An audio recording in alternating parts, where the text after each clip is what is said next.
I don't know if you've been following this. Maybe not. I just realized how white this room is. I mean, it's pop culture. You probably heard about it. I mean, I don't know if you've been watching this whole Drake and Kendrick.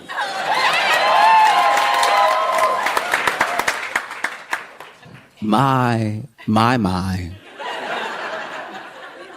What a time to be alive.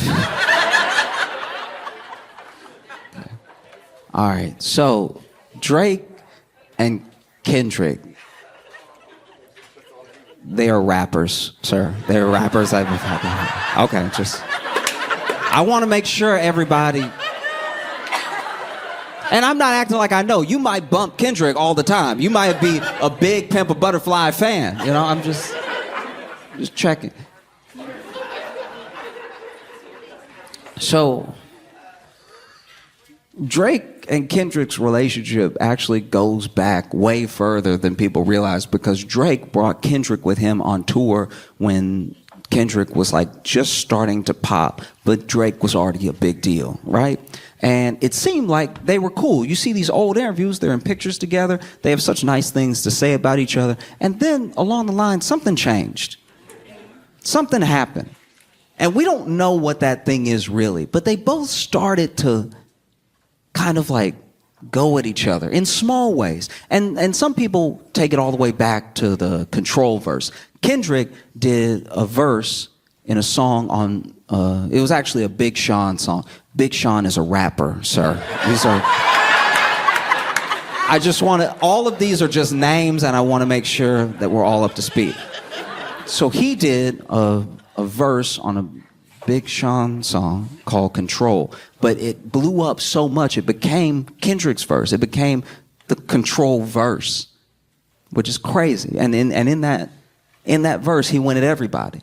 He called people out by name, you know? And he said, I got love for you all, but I'm trying to murder you. I'm trying to make sure that your fans don't even love you anymore. They love me so much. I'm coming for the crown. I'm coming for everything, right?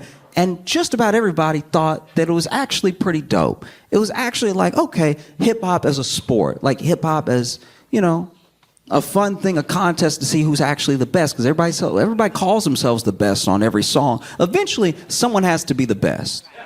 You know, every rapper believes that they're the best, and they say so in their music. A lot like how one city will have several First Baptist churches.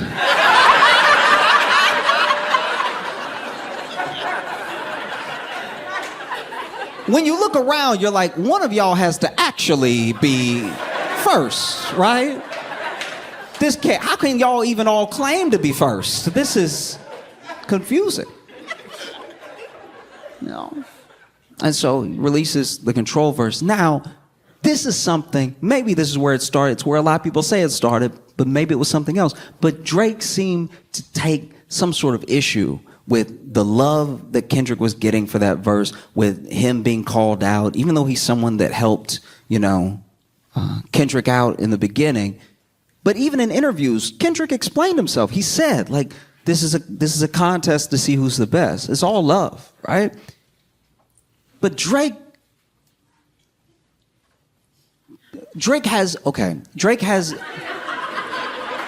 I'm trying to be fair. Drake has a lot of feelings, and you can tell because he has a lot of albums. And there are feelings on every one of those albums. And some people don't have several albums worth of feelings. Some people only have 4 or 5 albums worth of feelings, you know? And some people decide when to let it out, and he just lets it out on a pretty tight schedule, a pretty regimented schedule of release to let out all of his feelings, you know? And he said, he's like, I just didn't like it. It didn't feel sincere. I just didn't vibe with the whole thing. Because then I saw him later, and he was all nice to me. Yeah. He said in his interview, it was all love. It's just a contest. And then from there, they had like a weirdness. And then there's like little things. You can listen to certain songs where Drake seems to be like digging right at Kendrick, but in a way where you have to really look at it and wonder, right? Not saying his name. And then Kendrick, even does a little bit of the same. But even after a little bit of this had kicked off, they still worked together one or two more times, right? Because Drake was on Good Kid, Mad City, Kendrick's album, and Kendrick was on Take Care. So there's still at least a professional relationship there to some degree, right? Fast forward a few years and Drake's really big. And when I say really big, he's like what Bad Bunny is now, he was back then, like top in the world, right? Everybody wanted to be Drake. Everybody wanted to sing a little bit of Drake. He was #1 on Spotify. Every time he released, it was a big deal. And so some people, admittedly, were very jealous of Drake. You know, there were people who started to go at Drake a little bit. And Drake is a good writer. He may have writers that he works with. He may have...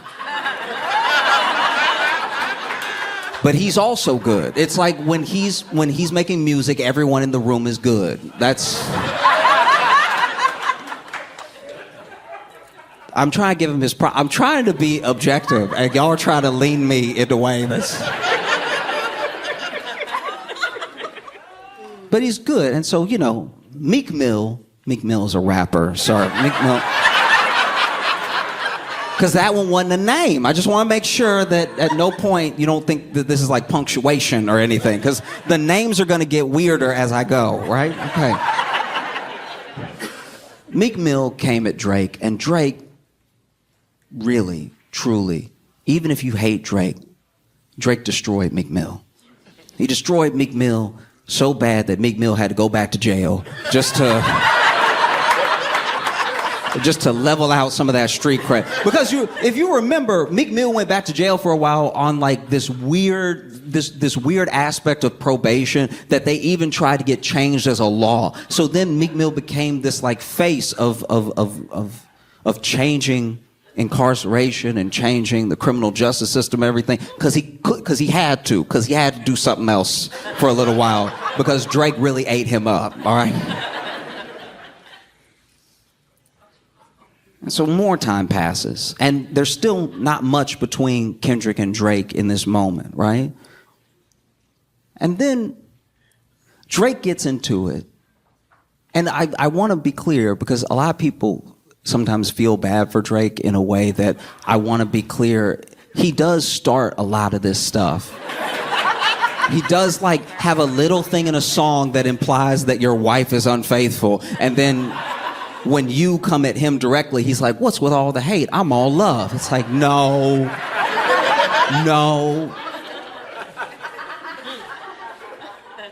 The best way I can describe it is that Drake kind of fights like a cat. And some rappers fight like dogs. And so, you know, he'll do a little paw and he'll be like, what's the issue? And so Drake went at Pusha T, which was a true mistake. This is the thing about people like Pusha T, right? You don't want to mess with anyone who's actually had a hard life. You know, like, you know, Drake grew up in Canada, grew up with, like, it's just, this is my thing. A lot of people come at Drake for, you know, they come in a way I don't like. They come at him in this like colorism way where he's like, you're not really black because you're half white. I don't roll with any of that. I just truly think, but you see what I'm talking about. I'm not, y'all are trying to get me to do something I'm not doing. I'm just saying it's very hard for a rapper to seem hard, right? When they have not been through what other rappers have been through. Like, it's hard to go hard when everybody knows you had health care.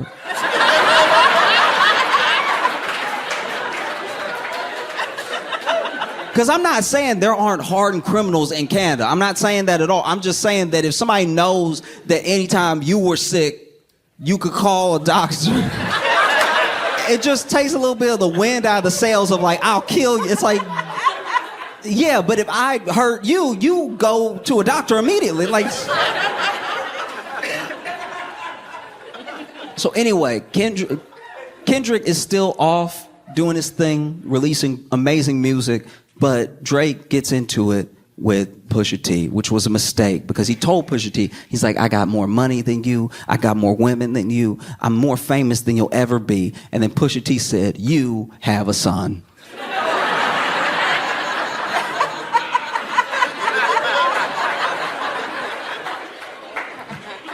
He released the fact that Drake had a son, which people didn't know, on a track that's cover was Drake in blackface.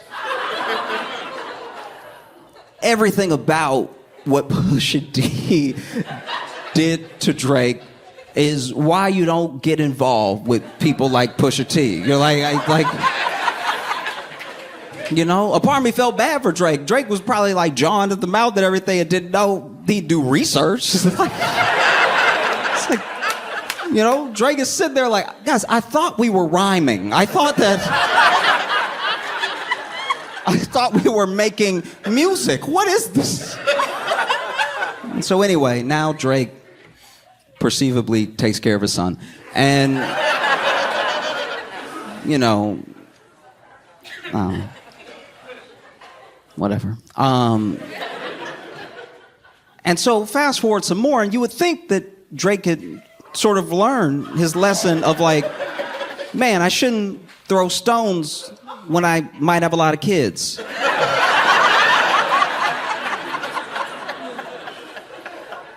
And for his part, I will say this, for his part, every time somebody comes at Drake, he does come at them pretty hard, pretty heavy. And he does release music that his fans love, and there are a lot of his fans. I'm saying that's something that I thought about going into this thing, where I was like, he always does really try to like give you something, but what he gives is twofold. Drake is usually trying to give you that sort of earworm, trying to give you that thing that takes you to a place beyond the beef. So now people will still play back to back and songs that were responses to beefs he's had in the past, just as songs to enjoy, you know? And so this year, Drake and J. Cole started, you know, they started doing appearances together. Like J. Cole would pop up at Drake's concert. And J. Cole is also someone who I genuinely believe is one of the most talented, phenomenal, musically inclined artists that I've encountered. I really enjoy his music. I don't know him as a person, and I think he's amazing, right? So he is on a couple of Drake songs after they appeared together last year, and it made me listen to those songs. I was like, oh, J. Cole, okay, you know, because I admittedly I hadn't listened to Drake in a long time because I only have a certain amount of feelings. I feel like I got pretty far. I feel like I listened to several albums, and then at a certain point I was like, I feel grown, like. You know? And anyway, they do a song together, and then they do a song called First Person Shooter. And in First Person Shooter, they're going back and forth about how great the era is and how great they are. And First Person Shooter is a fantastic song, right? And then J. Cole in the song says, you'll forgive me if I'm getting it wrong, but he says, maybe something like we're the top top 2, 3, okay. And then he was like, is it Kendrick, is it Aubrey, or me? Because we're the big 3, like we started the league. But right now I feel like Muhammad Ali, right? And I guess Kendrick heard that and took it as a personal affront. I wouldn't have felt that like if 2 people were like, man, we're the best ever, and Josh is great too, and I wasn't even there, I would be like, oh, thanks. But I'm not built like Kendrick. You know? And so then later we would also find out that apparently Drake tried to get Kendrick on that track. So he knew it was coming up and he didn't want any part of it. And then I guess he hated that he was mentioned. So then Metro Boomin and Future are rappers that... Because that could have been a label name. I'm not making fun of you at all. I'm just making sure everybody is up to speed. And you're right in front of me. That's all that's happening, right? So Metro Boomin and Future, they release an album called We Don't Trust You, and on it is a track called Like That. Now, Like That is where Kendrick does essentially the control effect on this song. He does a verse that really made me forget it was a song. I don't know what anyone else said on the song, right? And on the song, he says, "Fuck the big three, it's just big me," right? Which is also, hey, I've always said I want to be the best. I've said it from day one. As soon as people started interviewing me, I said I want to be the best. As soon as people started listening to my music, I said I wanted to be the best. This is not out of character for me. This is the same thing I did 10 years ago, right? So just for me, if it were me, if I was one of them, if I was Drake and I heard "Fuck the big three, it's just big me," I also wouldn't take it as a personal affront. Because there were other things in the song where he came at Drake specifically. He didn't really have much for J. Cole. And yeah, it just sat for a while. It sat, and everybody was like, ooh, what are Drake and Cole gonna do? And then Cole was actually, I think, the first one to release. He released this song that he's since taken down called 7 Minute Drill, and he went at Kendrick in the song. And then he took it down, and a lot of people clowned him for it, but it's something that even, I'm not being a revisionist here. I said this when it happened. I was like, I respect the fact that he took it down. Because it's not something he really wanted to do. And the internet is all gas, no brakes. The internet will get you to mess up your life. Do you know what I mean? People you don't know are like, I wouldn't take that if I was you. What you gonna do? Huh? Do something, huh? Huh? People who are very safe at home, I wouldn't, if I was you, ooh, I'd go at his neck. I'd eat him alive if I was you. Do something, Jermaine, do it. Do it. And so he took it down, and he even said, he's like, I didn't feel like doing it, so it's not even good. I kind of just went at him a little bit, and it's true. In the song, he doesn't even say anything that bad. He's just like, one of your albums was boring. I won't even say which one. And then he took it down because he said, I don't know, this felt corny. And I respected the hell out of that. Very few men, grown men, famous men, powerful men, very few ever apologize. Very few ever apologize without being made to, with the threat of losing their money, losing their fame, losing something. Very few men. So I respect that. And people clowned him to no end. But then the actual beef between Drake and Kendrick started. And that was a lot. Because Drake released a song called Push Ups, and he didn't just go at Kendrick, he went at a bunch of people and, implied that Kendrick's wife was unfaithful, that his son might not be his and everything. And people are like, ooh, what's Kendrick gonna do? What's gonna happen, right? And then, he releases another song, and this song is AI. This song is Drake with the late Tupac and Snoop Dogg, and it's going at Kendrick. And some people had their feelings about that. But then, oof. On a random morning, I was, it was right about the time I was supposed to say my prayers anyway. Your morning prayers? Your thank your God for waking me up this morning, right? And Kendrick dropped a song called Euphoria. And I think when it happened, a lot of people, including me, was like, oh, this is an actual rap beef now in the way that we had in the 90s. These dudes do not like each other. And Kendrick says he hates him in the song. He says, I hate you. He said it a lot. He said, I hate you a lot. He did artistically, but he was like, ooh, I hate you. Ooh. Ooh, I hate you. Ooh, right? And, woof. It was a lot, right? And then And then, Drake released.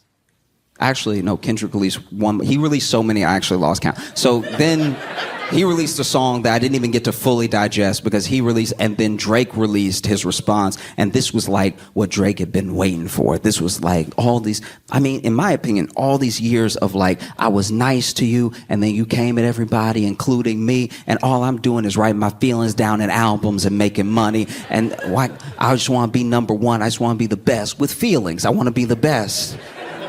And so he just took everything that he had, and he put it in a song called Family Matters, right? And 20 minutes later,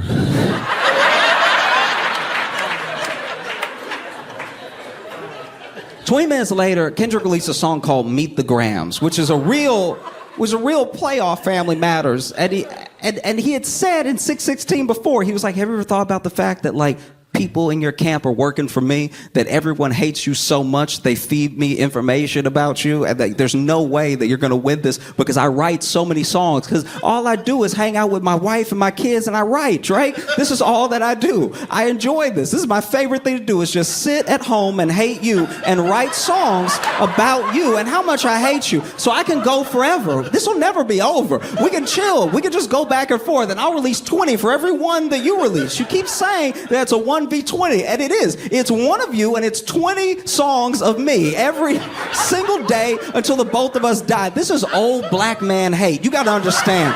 This doesn't happen. This doesn't happen with people under 60 almost ever. This is old. This is old. We knew each other during the civil rights movement hate that he brought to this battle. And Drake was like, guys, I thought we were rhyming.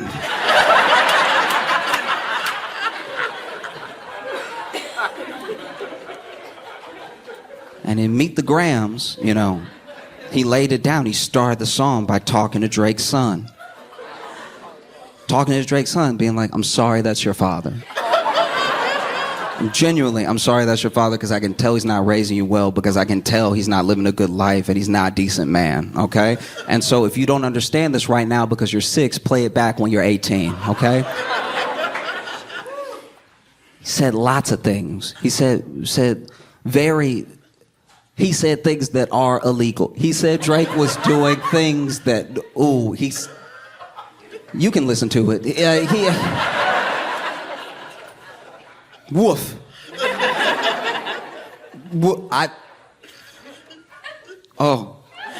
He even had this effect in the song. At the end of the song, when he's like, you lied, he called him a liar several times, and he's like, you lied. I was like, oh, that's too much.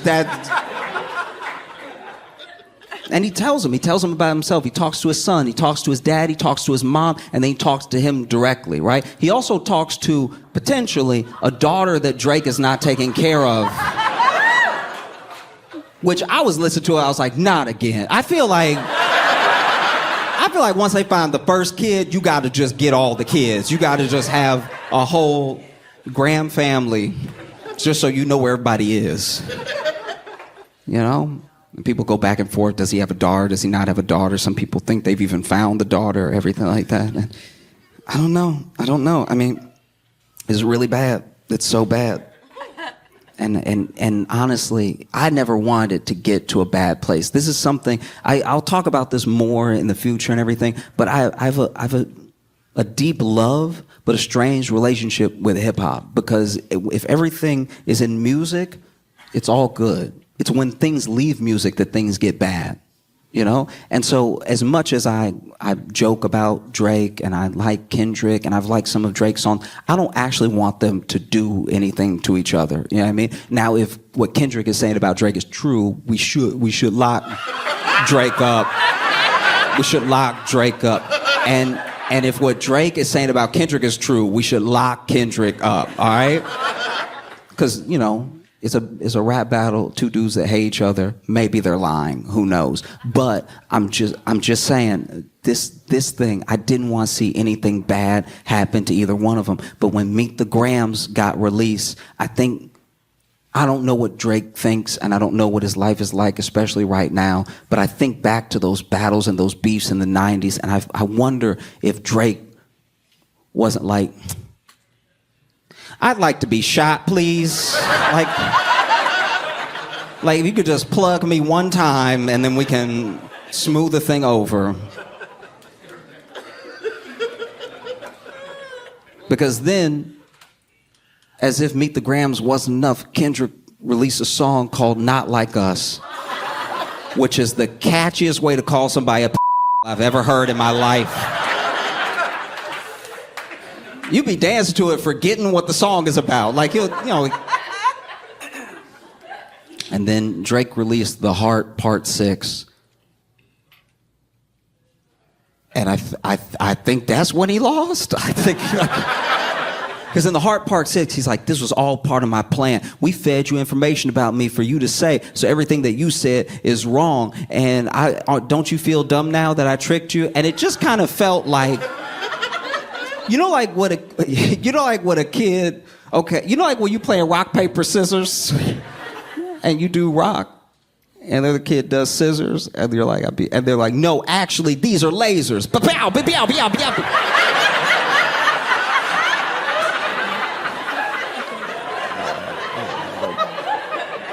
Because I was like, Drake, if it was part of your plan to feed Kendrick information about you for him to rap about very well, by the way, like even if those are lies, they do sound good and they sound very true. Even if you fed him all this information about you to rap about, to then look dumb when it was wrong, why'd you send him that stuff? That's the worst stuff you could send somebody.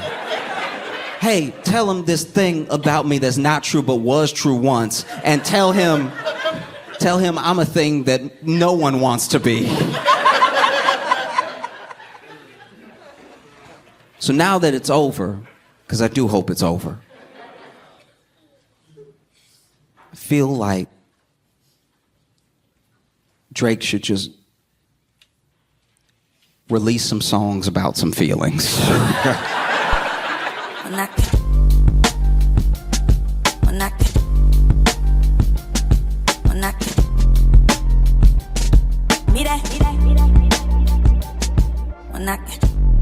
San Antonio, Texas, please make it loud for Josh Johnson!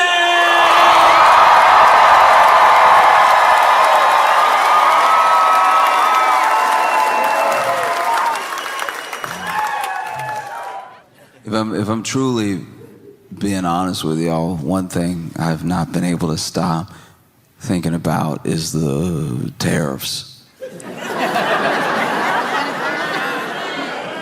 It's like is all I can think about, because all I read about, because it seemed like everybody is like, oh, this is bad. I know people who do not watch the news at all that are like, why is everything red? Did everybody change logos or something? Every time I turn on TV, everything red. What is that? My TV bleeding, something going on. No, in case you have not been aware, in case you're trying to protect yourself and go about your day, there's been a bit of a trade war going on. The wildest thing about a trade war is that you are allowed to, like, okay. I was trying to put this in perspective. Okay, you know how when you were like on the playground and, you know, somebody would be like, my dad can beat up your dad.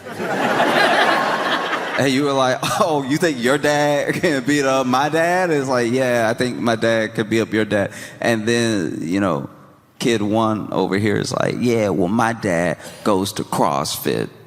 And, you know, kid two is like, yeah, well, my dad has been to jail.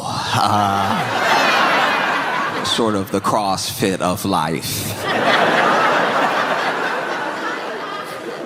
So I bet you my dad can beat up your dad. And then, you know, other kid, CrossFit kid, dad is like, my dad, he has swords. He has swords, so you can try to beat him up, but he'll chop your dad up. And then kid two is like, well, my dad has guns. That's actually why he had to go to the CrossFit of life. It's because he has lots of those. A couple swords too, but he prefers to bring the guns when he has issues. And then, you know, CrossFit, sword, dad, kid. It's like, yeah, well, my dad is 6'5", so he could definitely beat up your dad. And then, you know, gun, jail. Kid is like, oh, my dad is 5'2", so he has quite a chip on his shoulder. So your dad will be dying, all right?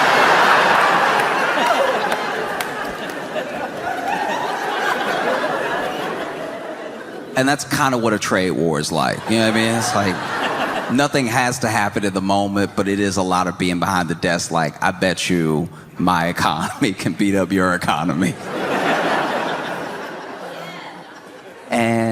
And yeah, we know that Trump loves tariffs because even in his first term, he had a lot of tariffs on China for steel and everything. And he campaigned on tariffs and what he thought tariffs would do, at least what he says that they'll do for the U.S. economy in the long run. And so we know that he is serious about the tariffs. I think there were definitely some people that thought that he wasn't serious about the tariffs, and that was a mistake because he was very serious about the tariffs. He was so serious about the tariffs that apparently, now look, I'm gonna do my best here. I am both paraphrasing for the sake of brevity and going off of things that I've read and things that I've been told, and I am not an economist. So I'll do my best job, but I'm telling you, I'm gonna be wrong, okay? But I'm gonna be as close to right as possible on purpose. But apparently this man loves tariffs so much that right when he took office, there were economists, conservative Trump voting Republican economists who, while leaning right, still understand the economy. They still, that's not a dig. I'm saying that the two things can exist together. I'm saying that they understand the economy and they vote the way they vote, but they know the numbers, is what I'm saying. Because I'm not an economist. They understand the economists, kind of. So they immediately went to work coming up with tariff plans so that way, whenever Trump wanted to enact his tariffs, they would have the numbers ready, right? And so they did all the math and they did all the going back and forth and did all the figuring out that could be figured, you know? And then they went to Trump and he wasn't happy with the plan apparently, because in order to enact the tariffs the way that he wants, the numbers, a lot of them at least, were quite small. So then Trump, paraphrasing, but he was like, what is this 1.7?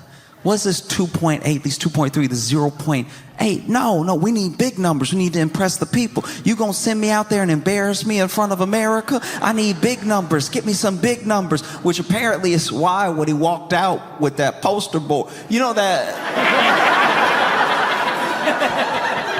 You saw the board. You know that board that... You saw that poster board. It looked like homework, right? Like that poster board. Yeah, poster board out, and he was going down the line, right? He was going down and just naming places like 10, 10, 10, 10, 10, 10, 10, little bit of jelly donut, 10, 10, 10, 10, 10, 10, 10, a little bit of chicken grease. That was not 100, that was a 10, 10, 10, 10, 94. You know, because he hit the world with 10% tariffs. If you were anywhere on earth, you could get this 10.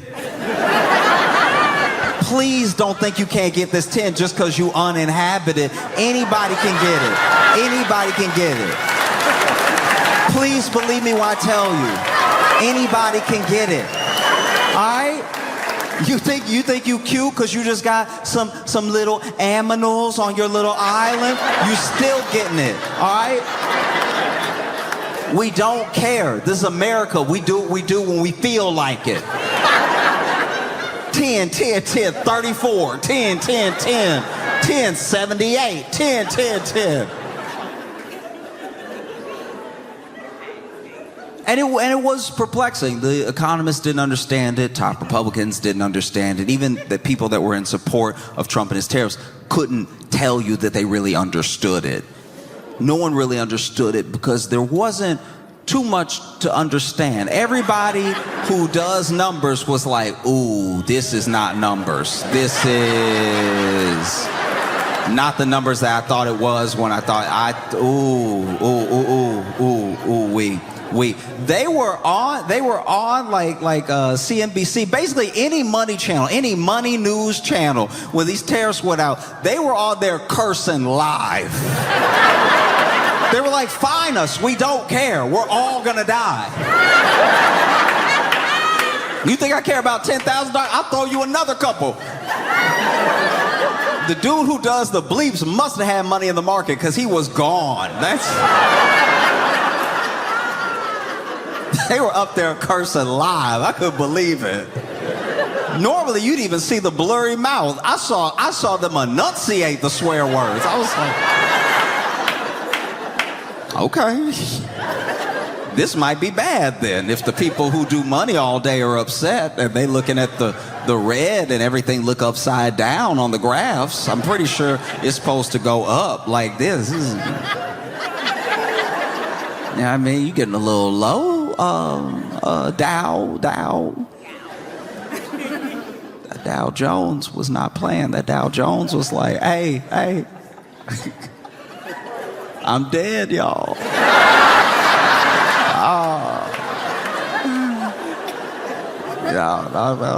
No. Yeah, that S&P 500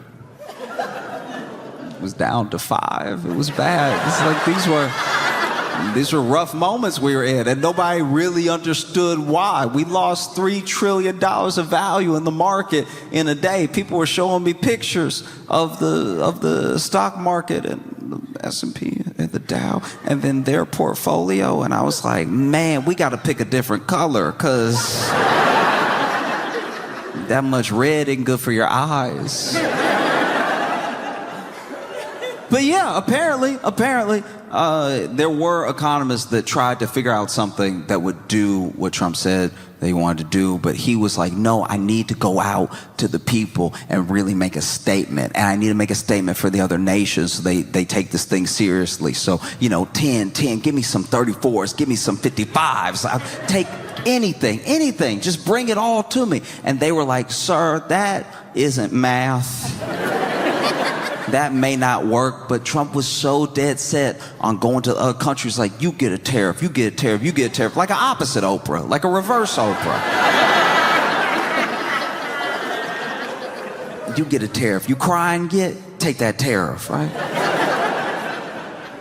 And now this part, I hope, is not true. I'm repeating it because I've read it like in 5 different places. It's been told to me 3 different times, but apparently he sort of sent away the plan that the actual economist wrote up, and then he asked someone else to draw up a plan that would do the tariffs truly bigly, right? Like we really making a statement. And in doing that, they did, apparently, I don't want this to be true because it means we're all doomed, but apparently they did ask ChatGPT what to do with which I don't know. I feel like even when they typed that in to ChatGPT, Chat was like, you sure, dog? Like,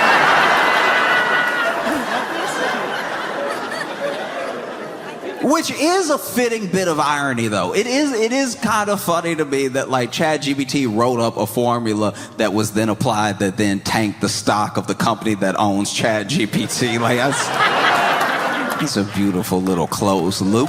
But ChatGPT went ahead and did its thing. They asked him, hey, how can we tariff the whole world and not have everybody die? And ChatGPT was like, I don't know about the die part, but I will get you a little formula real quick. And it went and then it dropped this formula, and that's the same formula that they've been showing. Now this formula, it does have all the components of like a math equation. It's got the parentheses in there. It's got some X and some Y. Has a little cursive. It has that little squiggly thing for when you divide. And I think it has everything that you've ever like looked at a meme about confusion that was coming at you.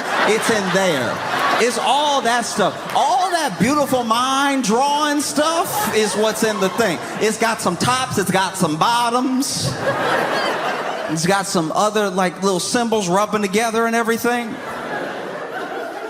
But apparently, when plugging in any type of numbers into this equation, they still got the math wrong. So no matter if this thing came from ChatGPT or if it came from some mathematic genius, when applied, it was still applied wrong because the tariffs more went towards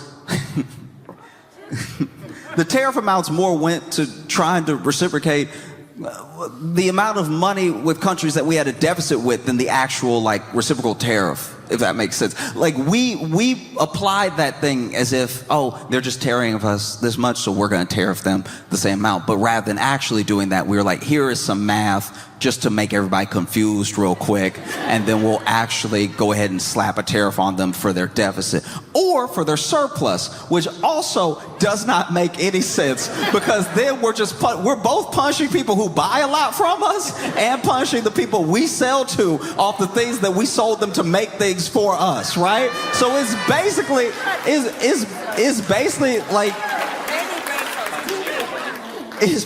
like being in a bad marriage where like it's like being in a bad marriage where it's like, well, I don't know why you hate me. You married me. Like, I don't I'm just over here being your husband. I don't really get why you so mad at me right now. Ooh, you hate me, but you married me. Anyway. And so that is partially where we landed, which is distressing. You know, that first day, these tariffs get applied, the markets react and everything, and $3 trillion of value is just gone, sort of wiped out in the moment. And then the next day it was worse, because the next day they were like, oh, we still doing it because we can get redder. We can get, oh, we haven't even broke out all the red in the crayon box yet. We can keep getting red. And then there was like another $6 trillion loss, like over time. But like we were at $6 trillion, I think, by like that Friday at 4 p.m. or something. And then we lost money over the weekend, which I didn't even think was possible. I thought the whole point of the market closing was to close. Don't keep counting. That doesn't feel fair to me, to keep counting even though we closed and now I owe more than I owed before. That's not fair at all. But then when Japan opened up and Japan was plunging about 8% on their market, and then our futures were also our futures, you know the future, you know the thing you're supposed to look forward to, that was also looking bleak for us. And then our market opened and the market was like, no, we still dying, dog. I'm not pretending. I'm not going to pretend to know math. You know what I mean? I've met math. I've been affected by math, for sure. Math rules everything around me, yes. But when I tell you that the reason I don't want to hold like public office, I don't want to do any of that stuff, is because I don't want my math to affect anybody else, because I'm bad at it. I'm bad at math. The only time that my math affects other people's lives is when it's my turn to pay at dinner. And that is a bummer for everyone. That is, you can feel it. Okay.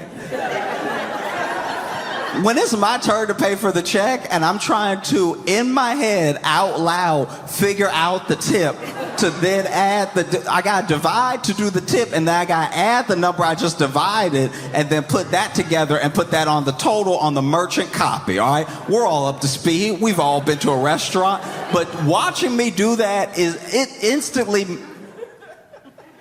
it instantly feels like when the teacher would make you read in class, but you knew a big word was coming up. You had been trying to sound out this word while the teacher was talking about some other stuff because you had already counted the paragraphs. The teacher making everybody go one paragraph for paragraph for paragraph, and you like, okay, I'm sitting here, which means I'm 8 paragraphs away. That's my word. Oh no!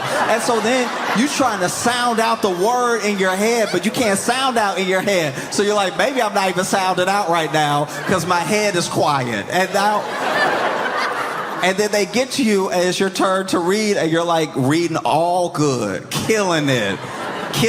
You even sounding out the commas. You know what I mean? You see that comma and you go, pause.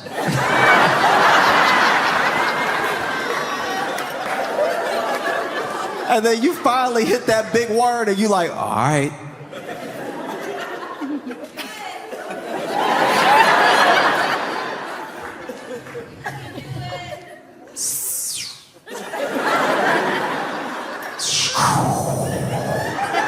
Are you old enough now you don't want to sound like you sounded out because everybody will think you can't read even though you read half the paragraph with no problem?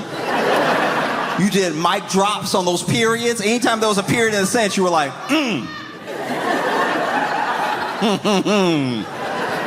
this good textbook right here. Yeah, what do y'all know about this English lesson, this Chaucer, okay? And then you finally get to the word and you're like, that's a cough. That was a cough. That wasn't even me reading just now. That's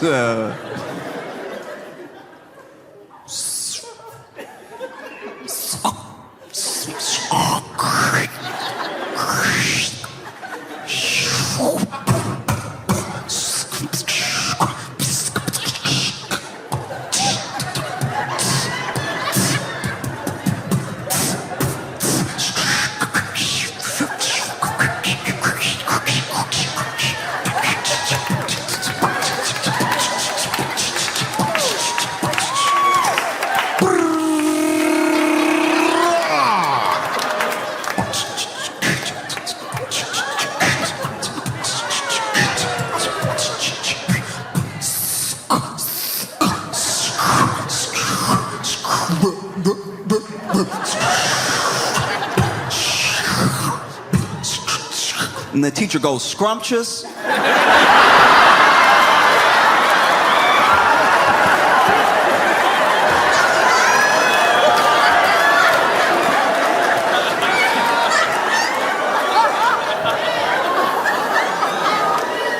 I was getting to it. I was getting to it. I was just trying to enjoy the word. I was trying to chew on the word. You the one getting all impatient and stuff. You trying to teach us patience. You're not even patient. That's me. Like, at least the closest I come to ruining everybody's life with math is when it's my turn to pay at dinner and I'm trying to factor out loud the tip, and I'm hearing me try to do math in my head, hearing a grown man say carry the is not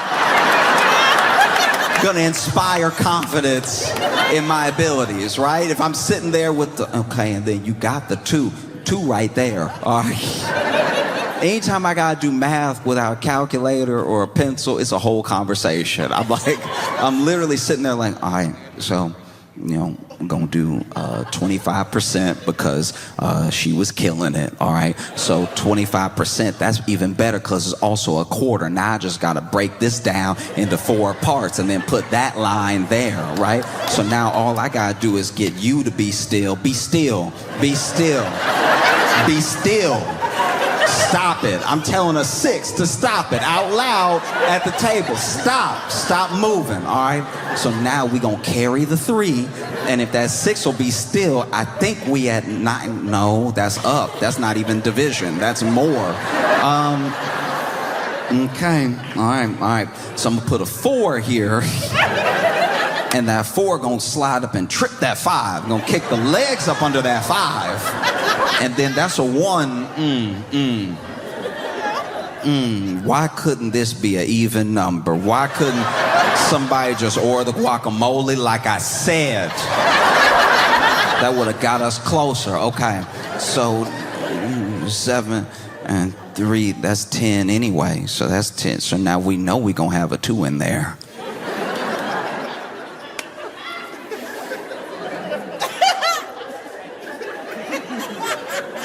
I know y'all want to go. I know y'all want to go. All right? Get in the car then. Get in the car. I'll follow.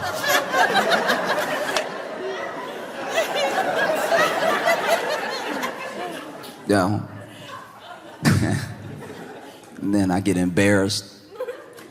And so I just write the total twice.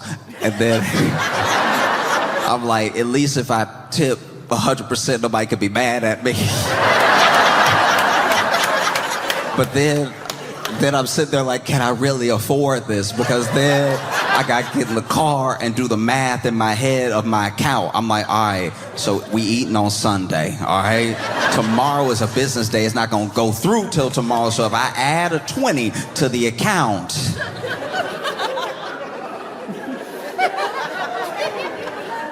ooh, I'm overdrafting hard. Oh, I don't know what the number is, but I know that fee gonna hit.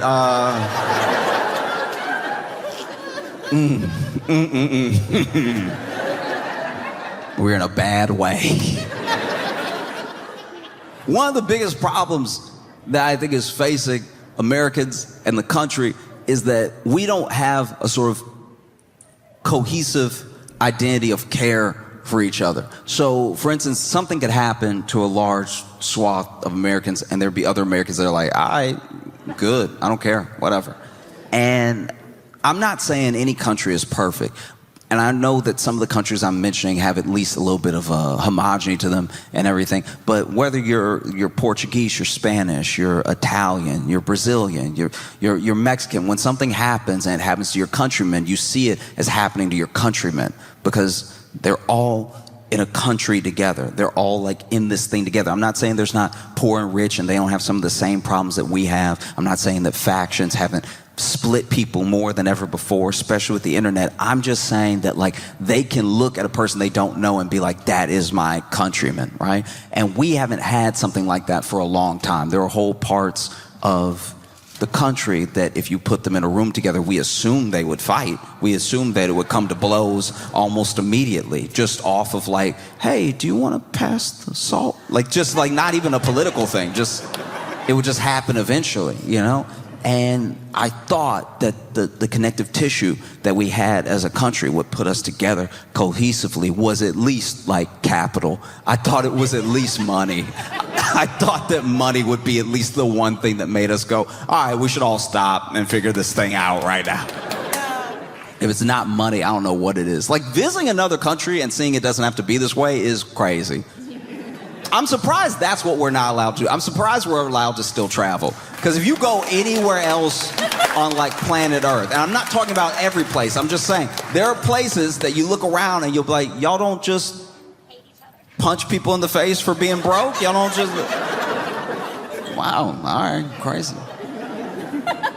Going to another country that's like functioning and seeing how they operate is like going to a functional family's house for dinner. Like, it's just... You're just sitting there astonished. You're like, all right. Everybody here? Everybody sitting at the table together? All right. All right. Got mom, got dad, got kids, and invited me over as a guest, and y'all just all smiling. As the dad, you're just sitting there. You're just sitting there asking your kids about their day. Their day at school.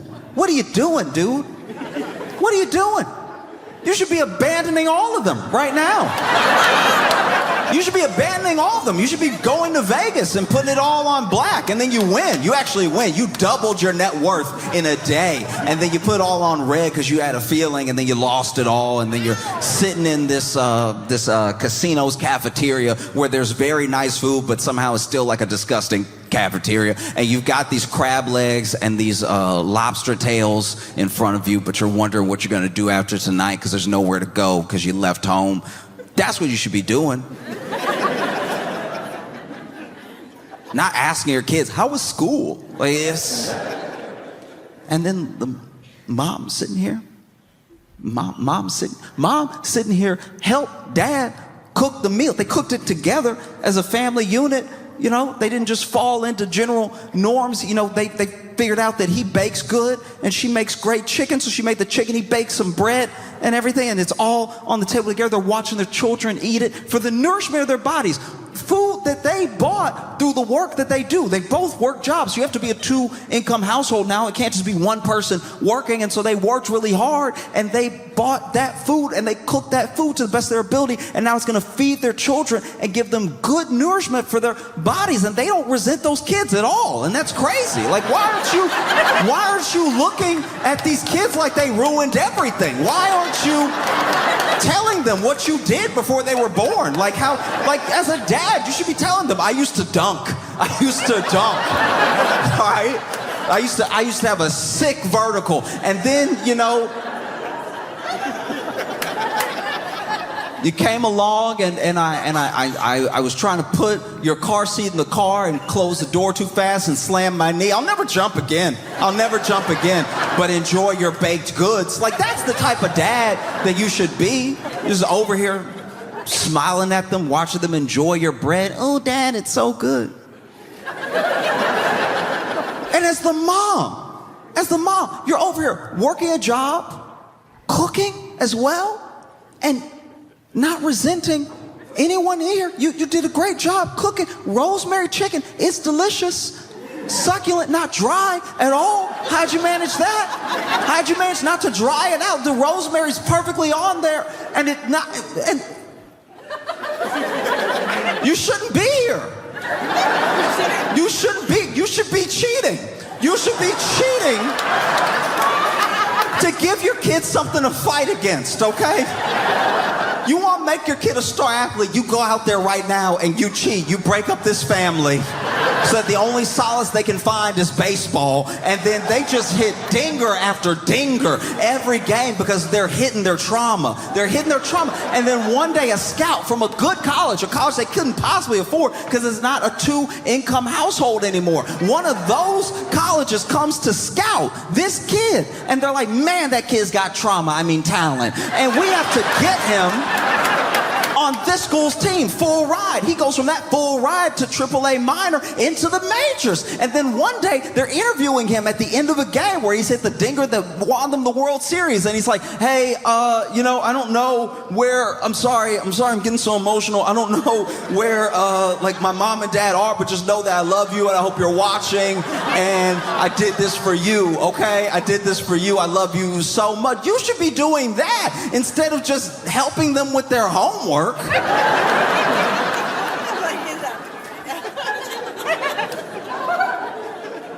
And the kids are like sitting there well behaved, which is crazy.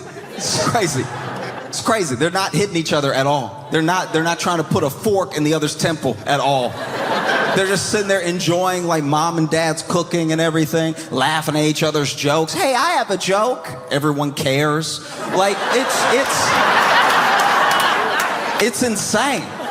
You're sitting at a table as a family in America. This should not be happening, all right?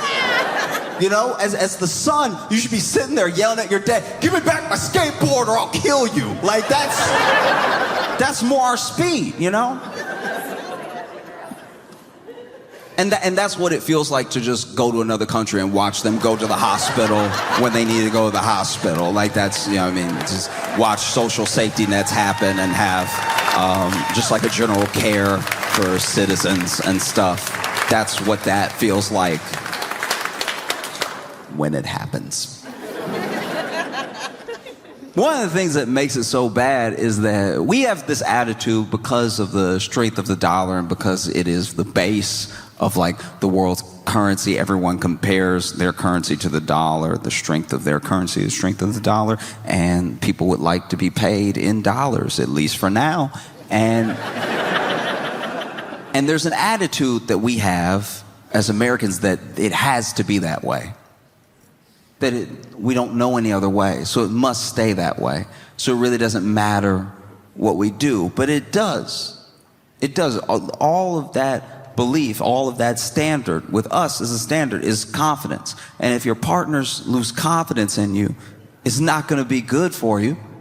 If your confidence is waning because of moves that have been made and unpredictability, then people will try to figure something else out. That's a little terrifying. You know, I'm not an economist. I don't know how all of it works. I just know that you can only really bully the whole world for so long. Do you know what I mean? There was a flight a couple years ago where on this flight, this dude on the flight stands up mid-flight and is talking wild and reckless. This dude stands up and he's like, I'm gonna kill everybody in here, okay? All right, you're all gonna die. Do you understand me? Every single one of you is gonna bleed and die. And he's making all these weird movements and he is freaking people out, and people are stuck in their seats. They're like paused in their seats. There's only one person who's like taking a little bit of cell phone footage of this dude because nobody knows what this dude is going to do, and he's getting up so confident and he's so scared because I guess he's like a bigger dude as well, and he's like, no, y'all are all gonna die. He's clearly having like some sort of mental episode, but at the same time nobody can know how serious he is or like what his problem is or anything, and people are frozen in their seats, right? And he's like, I'm gonna kill every single one of you. You're all gonna die. I'm gonna crash this plane. And then he tries to get into the cockpit as well. He can't get into the cockpit because that's locked. And finally, this dude goes into, I think it's his back pocket, right? And everybody's expecting a knife, a gun, and this dude has a spoon.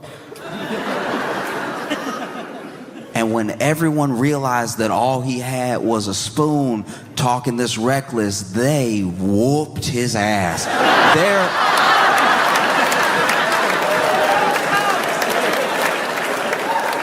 There was plenty of cell phone footage of that.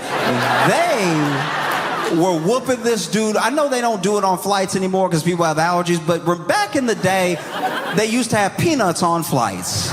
And every once in a while, somebody would open the peanut packet too hard, and the peanuts would go everywhere. They go over the tray table, but then they go in the aisle, and they bounce all down the aisle because the plane was still getting some altitude and everything. And he kind of looked like that peanut. They were passing him around, beating his ass. They were really tossing him back and forth. And then he still had the spoon. Was like, wait. Man, that cracked me up. Wait!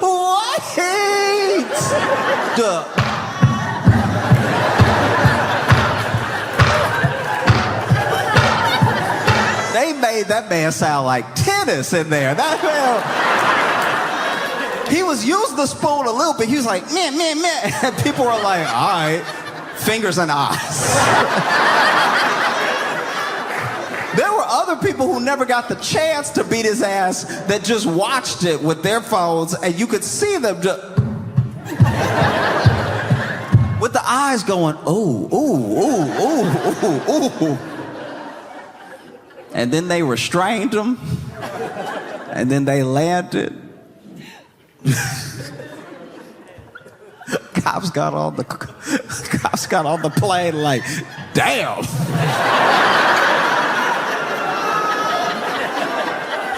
I thought we were whooping ass.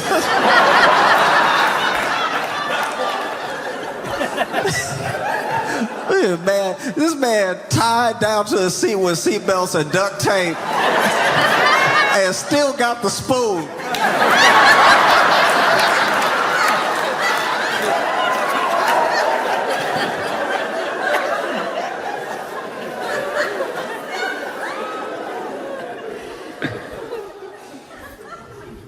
And then, in the midst of all this turmoil, all this red, Trump tweeted, or,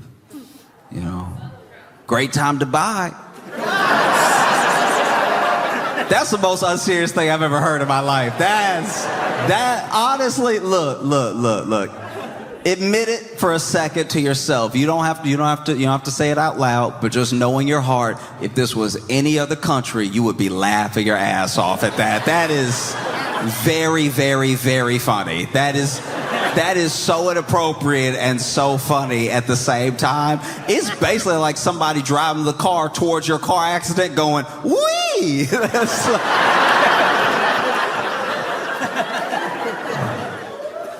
And then, because we don't have a serious system, because we're not doing things the way that maybe anybody should do them. Somebody from Trump's administration, I'm pretty sure his cabinet, and I don't want to say the wrong name, but just know that they're in his circle. They went on, maybe it was CNBC, it was one of the major news networks, and they were asked by the anchor, do you think there's any possibility that all these tariffs, all this stuff going out is really just to raise the alarm bells, and that there's a possibility of a sort of 90-day situation, just like with Canada and Mexico? And then that guy said, yeah, the president's going to decide what he wants to decide. He's going to do what he wants to do. But then, off of that, you heard me when I said, yeah, the president's going to decide what he's going to do. Yeah, just off that noise, that noise right there. Yeah. Someone clipped that and tweeted the yeah. And then they said that there was about to be a 90-day pause. And then the market went up $3 trillion because we are not really here, I guess. Like, that's one of the craziest things I've ever heard. I knew money wasn't real before, but I didn't know. That's a noise. He didn't even give it a full yeah. Yeah. $3 trillion from right? And then it went back down again because the White House came out and was like, we never said that. And so it dropped all the way back. And then like 2 days later,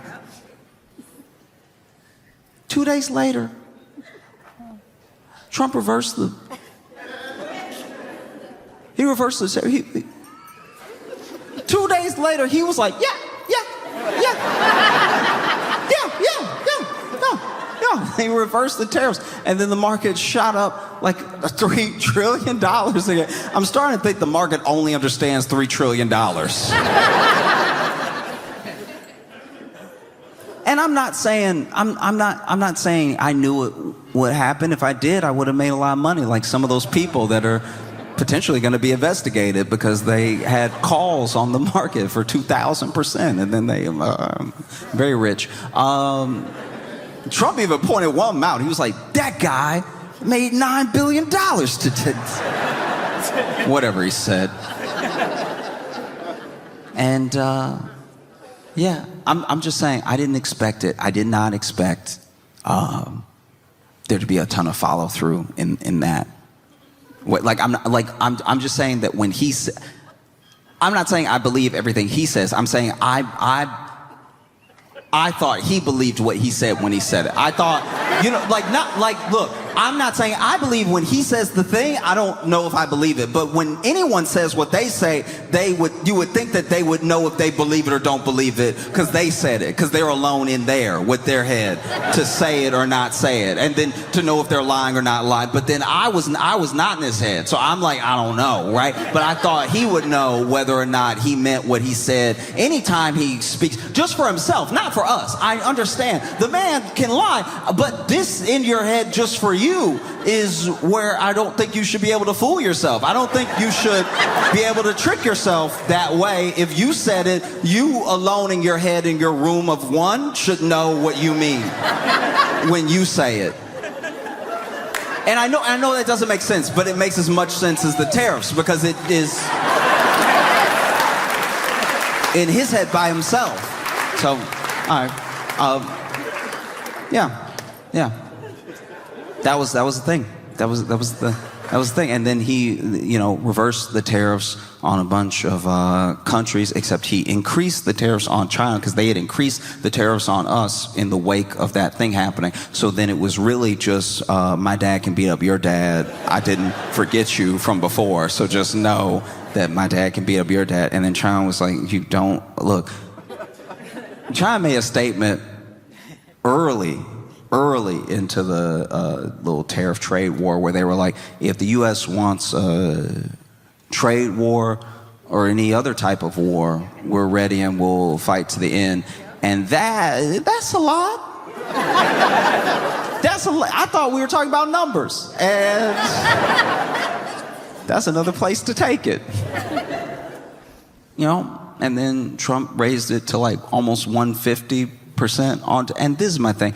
I'm not an economist. I don't even know math. But can we at least keep the percents in the 100, please? You know what I mean? Because we're getting into some dangerous territory. The only other place that percents have gone over 100 and has been bad for people in this way is Maury. Maury had people on that were 1,000% sure, and they couldn't have been more wrong.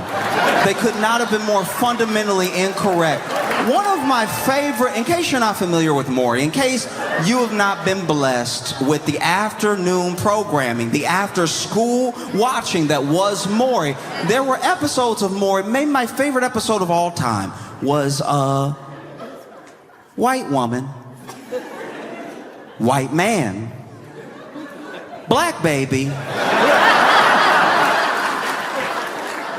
fraternity episode. That was art. So white woman over here, and she's like, that's his baby, Maury. That's his baby. Why won't he take care of his responsibilities more? Okay, so we dated for a while. We would hook up from time to time, and then we broke up. So I was out. You know what I mean? I saw some people, but that's his baby. Look at it. The baby got a head. He got a head. That's his baby. All right.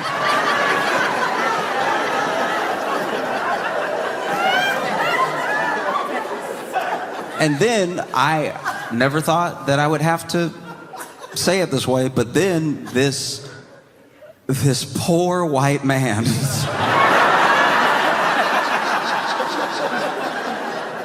had to, in real time, navigate making sure everyone understood he was not the father while not saying anything horrifically offensive. And to his credit, he really kept a cool head and did his best. He was like, okay, look.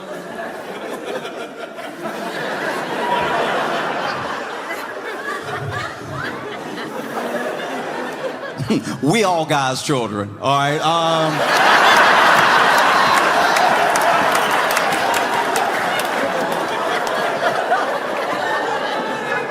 Okay, and I mean this with no disrespect to the African American gentleman baby or the community at large, but he and I are not kin.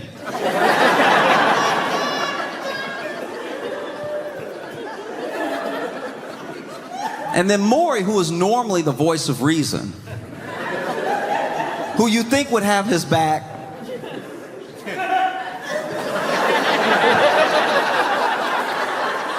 says out loud, you don't think this could be your child?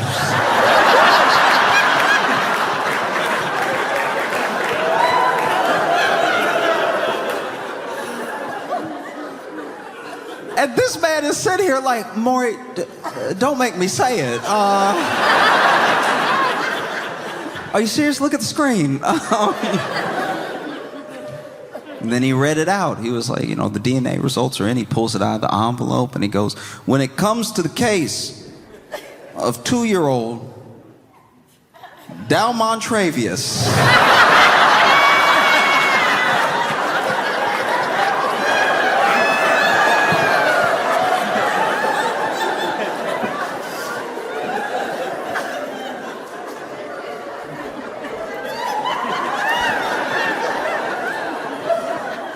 Mike, you are not the father. And of course she was like, no! And she did 6 backflips and ran outside.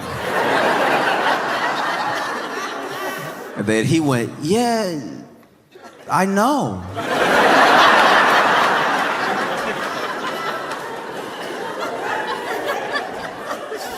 Y'all be blessed. And that's my thing. It's like if you're gonna be more than 100% sure, you have to be so sure. You have to be right. You have to be correct. And China came out with a statement. I think it was today. It might have been yesterday. I don't know. I just saw it where they were like, due to the U.S. Tariff raise, we will be raising tariffs 125%, and any other raises the U.S. Will do in retaliation will be inconsequential and will be seen as a joke in the history of economies. And I'm just saying, maybe you don't want to get into a math contest with China.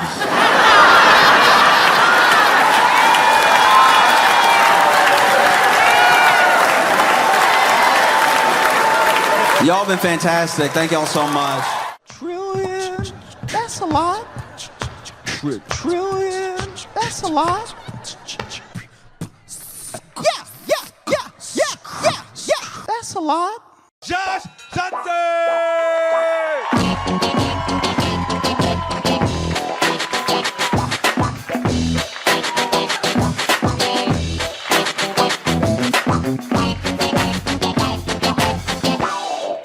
Cool. How y'all doing? Everybody good? Sweet. I was having a conversation with my friends about how they missed before the pandemic, and I know by that they mean 2019, but I'll be honest, I miss random years. Like 2009 was fire. That was a great year. A lot of good video games came out there. It was even a better year politically. Like, be honest, don't you miss when Biden was just Obama's white friend? Like, wasn't that the shit? That was amazing. You know what I mean? Obama would say something inspiring, turn around, look at Joe, and Joe would be like, "Dah!" That's like all he did for 8 years. He just stood with finger guns ready, just nonstop. And now we did it. Biden's the president. Whew. I travel a lot. I go to a lot of the countries. And when they ask me what it's like for Biden to be the president, and I go to answer them, I sound like what I think a woman sounds like when she settles.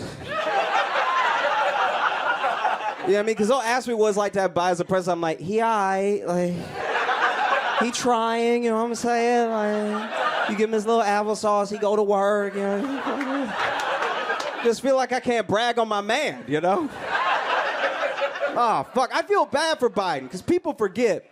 They asked Biden to run early, and at first he said no, right? Early on, they asked him, and I'm quoting him. He was like, do you know how old I am? Do you know what I remember? No, I'm not gonna run.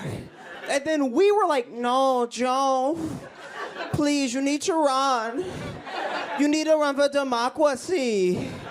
And then he ran, and then a day into him running, we were like, this motherfucker can't run. This is very upsetting. Did you know this? And then he won. The dude wins. And then everybody, anchors, pundits, us, everyone was like, this motherfucker old as hell. It's like, he's like, that's what I said.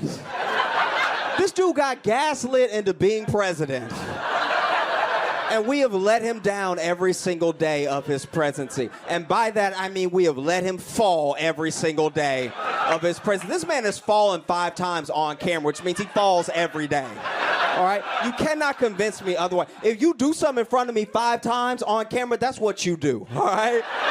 If somebody smoked crack in front of me 5 times on camera, I'd be like, that's a crackhead right there.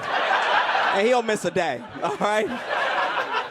This dude, I don't even think they give the same tours of the White House anymore because Biden falls so much. They gotta skip whole rooms so you'd hear Biden in the other room going, oh, that would just be every day. This man has Secret Service and they let him fall every day. Biden doesn't even need Secret Service. He needs 3 dudes that work at Trader Joe's, all right? Because they're used to catching a pickle jar before it hits the ground. They're used to being like, I got it. You don't have to sweat it. I got it. I got it. It's insane. Secret Service let our president fall off a bike that wasn't moving. And I felt bad for him that day because you could tell he was feeling himself that day. Because he saw the media up ahead and then chose to ride up to them and then stopped his bike like a kid who just got a bike. Biden swerved on him when he stopped. He rolled up on the media. He was like, y'all got any questions? Fucking feeling himself. And now I don't know. I guess he just forgot he was standing up or something. But go back and watch the video. Secret Service on camera made the face we made when he fell. This man tipped over, then Secret Service on camera went, ooh. It's like, no, you're the ooh.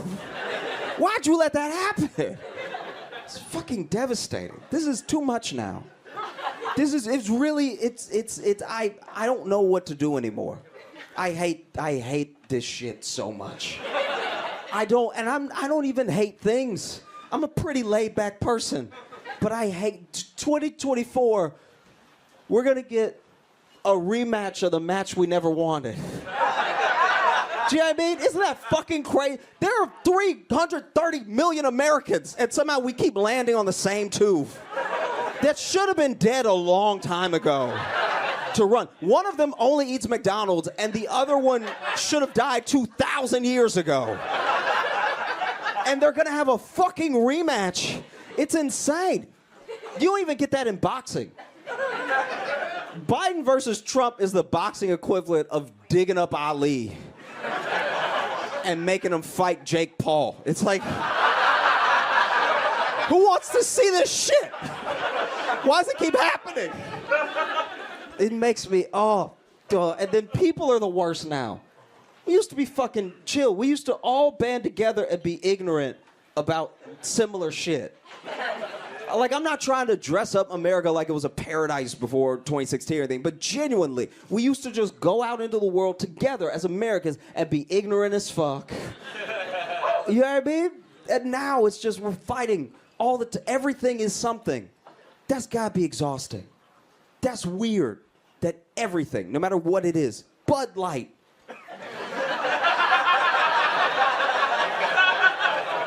If you are freaking out about Bud Light, you should be fucking drinking a Bud Light until you don't care about any of this shit. That's insane. It's weird. And people hate each other so much like it's a team. It's not a team. A team would be fucking interesting. You know what I mean? I watch Miami versus the Celtics. I'm like, I can get invested. You know what I mean?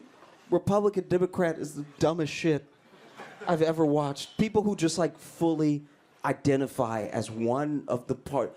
What kind of loser just walks around all day just proclaiming what a Democrat they are? You know what I mean? What kind of fucking moron just walks through, well, as a conservative? It's like, just be a person. You were a person before you knew about any of this shit. Remember when you were a kid? That was dope. Kids have no politics whatsoever. Their politics are fucking cooties. You know what I mean? Be like, I think that bitch nasty. You know what I mean? Like, that's the most hateful rhetoric you'll get out of a kid. It's just like, something up. You know what I mean? It's so bad. Why is it this bad?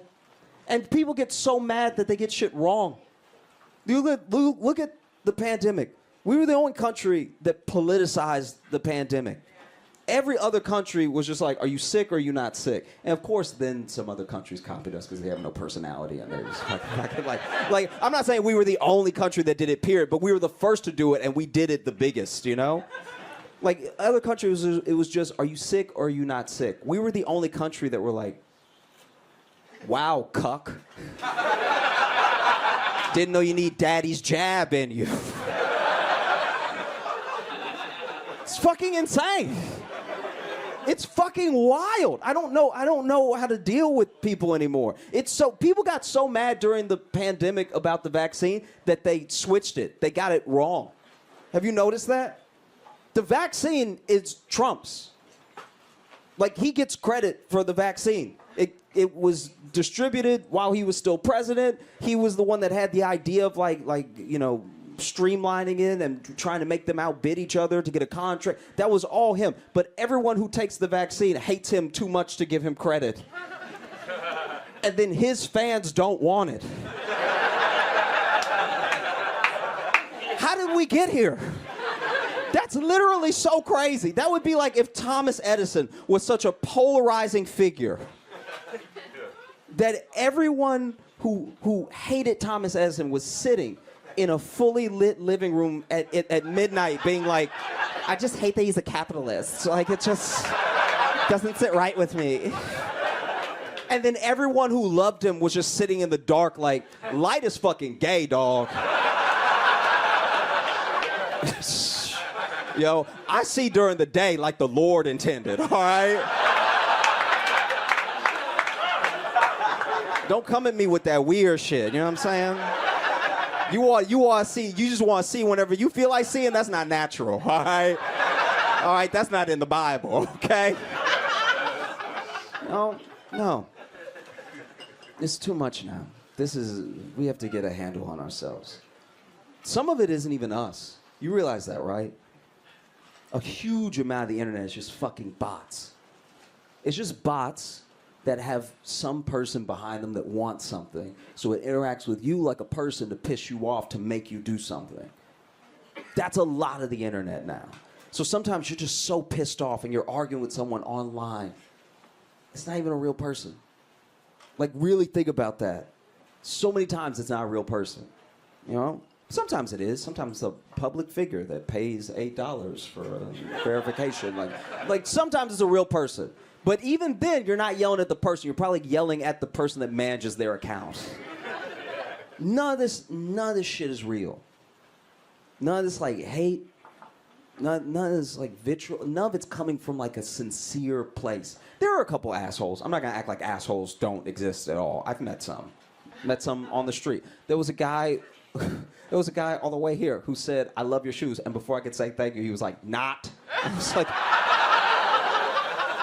all right, that's just a demon out to spread hate. Okay. But a lot of it's not real. Just please remember how much of that shit is not real. Don't let it affect you. I'm trying to be on it less. I'm trying to just be on social. I'm starting to feel like the internet was a bad idea to begin with. Google's good. You should be able to look stuff up. But I'm just talking about like social. It's makes you feel bad about yourself, your life, where you're at. All this stuff makes you interact with people poorly. It makes you judge yourself, judge everybody all the time. And it ruins fun things. It ruins like good fun things. Like, we are just now kind of starting to overuse Karen. Karen started off great. Start off as like a white woman, see a bunch of black kids play in the park and be like, this is not their park. All right, let me make some calls, right? And if we had kept it at that, it'd be fine. But social, everybody talking, everybody jabbing, everybody arguing, quickly turned Karen into any woman with a gripe, with a short haircut. Because now you see the stories trending and you don't even know who to root for, you know? It'll be like, total Karen loses it on city councilman to get pothole fixed.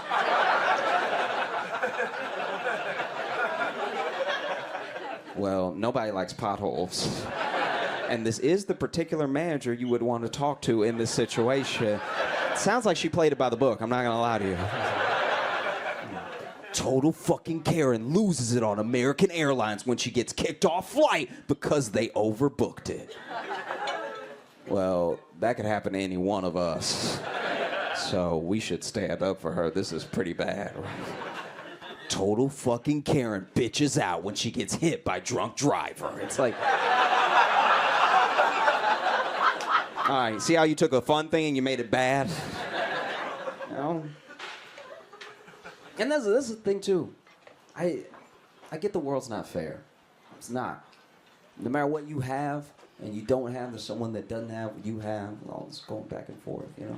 The way I sum up people is no matter who you are, everybody you meet, everybody, everyone is getting away with something and nobody is happy about it. That feels fair. right? So I'm not up here being like, oh, poor men or anything like that. I'm just saying it makes me sad that dick has like no market value.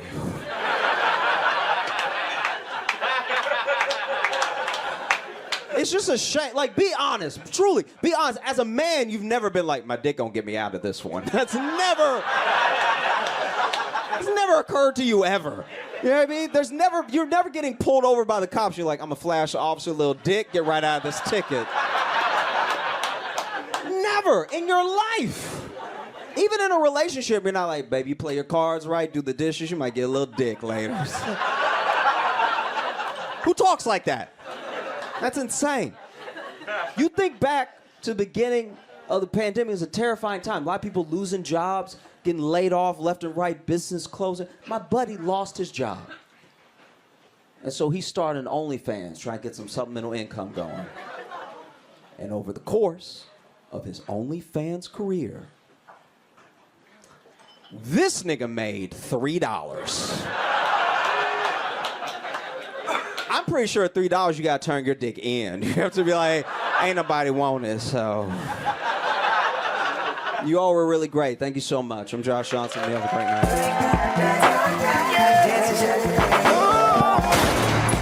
This is America. Don't catch you slipping now. Your fave and mine. Give it up for Josh Johnson.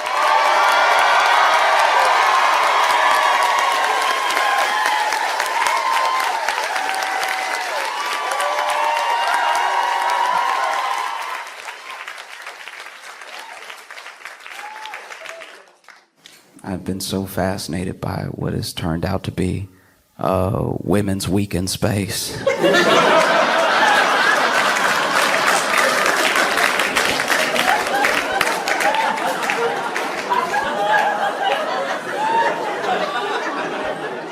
Could not have seen this coming. Truly could not have seen this coming. Okay, so basically, just to bring you up to speed in case you are just like living your life or whatever. There was a Blue Origin, they went up. I don't know what to call it. Because some people get offended when you call it a trip, but then other people get offended when you call it a mission. So it was a flight. It was a flight to space. So on this flight to space, on this Blue Origin flight to space, you had Carrie Ann Flynn, who's a film producer. You had Lauren Sanchez, who is Bezos' fiance. You had Aisha Bowe. I think that's how you pronounce her name. And she's an actual like aerospace engineer. And then you had Amanda Wynn, who is a bioastronautics researcher, which when I saw the words together, I was like, every once in a while you'll see somebody who has a job or a field of study that makes you feel dumber than is fair. Do you have it? Because you'll just be living your life and then they'll be like, I'm a bioastronautics researcher. And it's like, all right, is that Iron Man? What do you...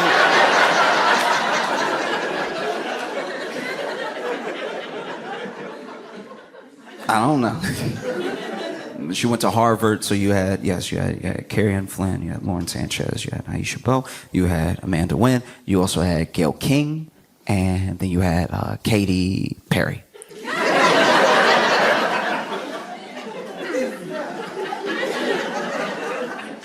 You had this set of individuals come together to go up in space. So here's what happened. Basically, they went on this Blue Origin flight. Now, Blue Origin is owned by Bezos, and it is like space tourism, pretty much, where they will send you up there, you'll fly up there, and you'll look around, and then they drop you. But it's like completely safe. And there was a bell. I don't know what the point of the bell was, but there was a bell that they rang before they got in. And ringing the bell was how you could tell that Gail King didn't really want to go at first. Like that,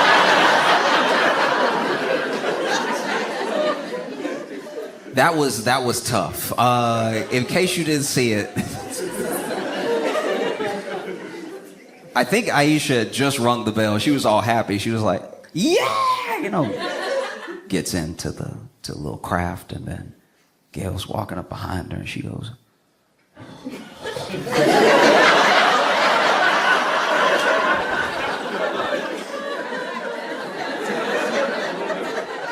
I've only seen that face one other time, and it was when my mom was trying to teach me how to drive.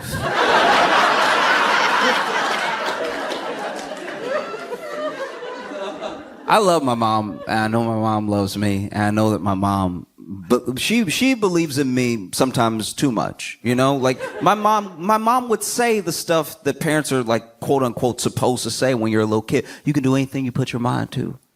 Ooh, you know, you may not get it now, but if you work harder, you're smart enough to figure it out. All of the positive affirmations you're supposed to give a kid to get them to accomplish something down the line, something difficult, right? Something that may seem nearly impossible. And I really believed my mom when she told me these things. When my mom told me, oh, look, you may not be the fastest, the strongest, you may not be able to grasp something right away, but if you put your mind to it,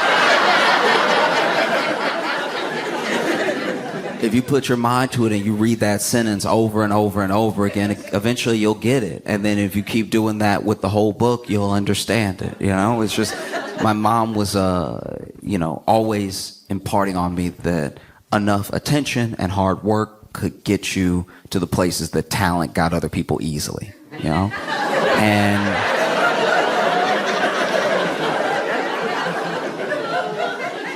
And these are important lessons. I look back at the things that my mom said, and not only are they true, but I wish more people heard them, because sometimes when you just pump somebody up too much initially, you give them a false belief that they'll just get it or it'll just come to them, and then when it doesn't, they're more likely to give up, right? Whereas if they're told off top, you're not that good at this,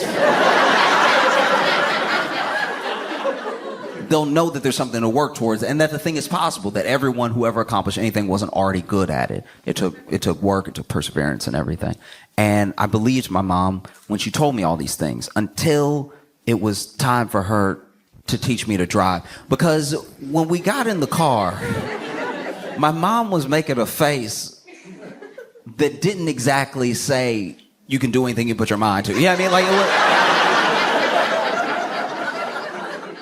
know what I mean? Like if I could do anything I put my mind to, I'm putting my mind to driving, and then you get in the car with me, you sit in the passenger seat, and you going.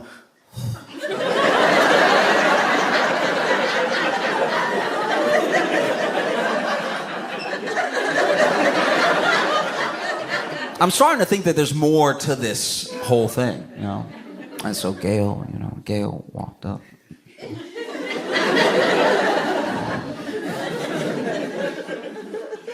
They all get in the craft and they all pop off. They all get in the...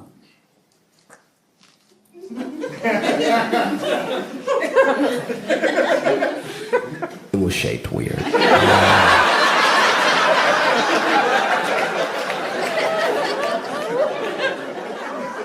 But I'm not an astronaut. I'm not a physicist, I'm not a scientist, so I will be using the wrong terminology a lot. Be patient with me. But this rocket craft, it wasn't because a ship feels substantial. You know what I mean? Like the Death Star feel like a ship. This feel like the tip of a rocket. Feel like they got in the tip of the rocket. And so they in the tip, and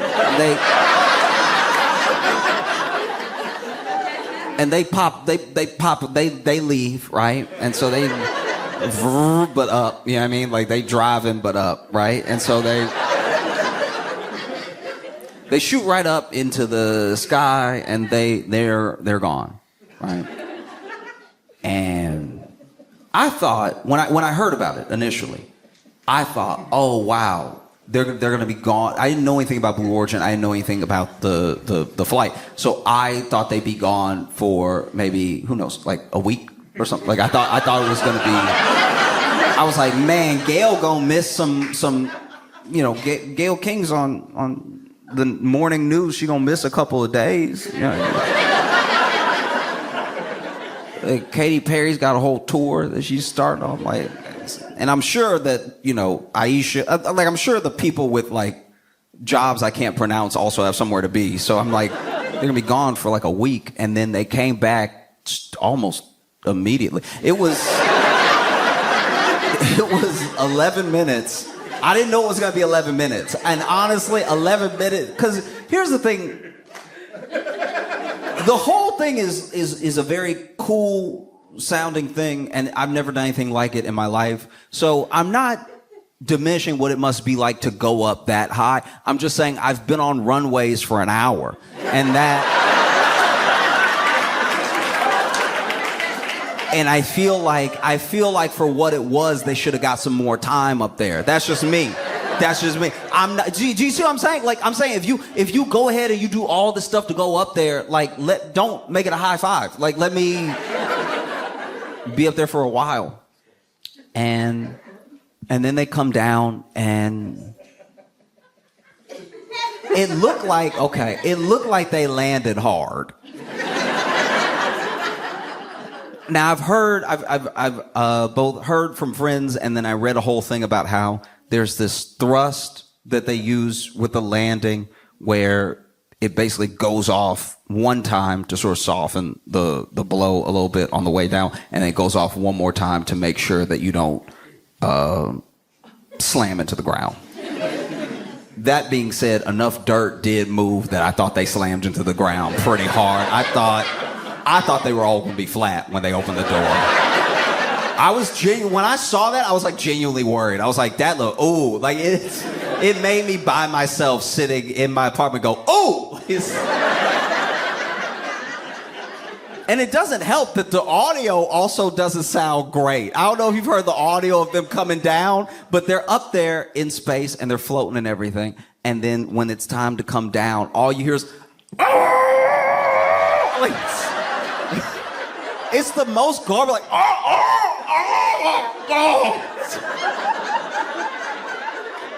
It made it sound like they were hurting them in there. Like,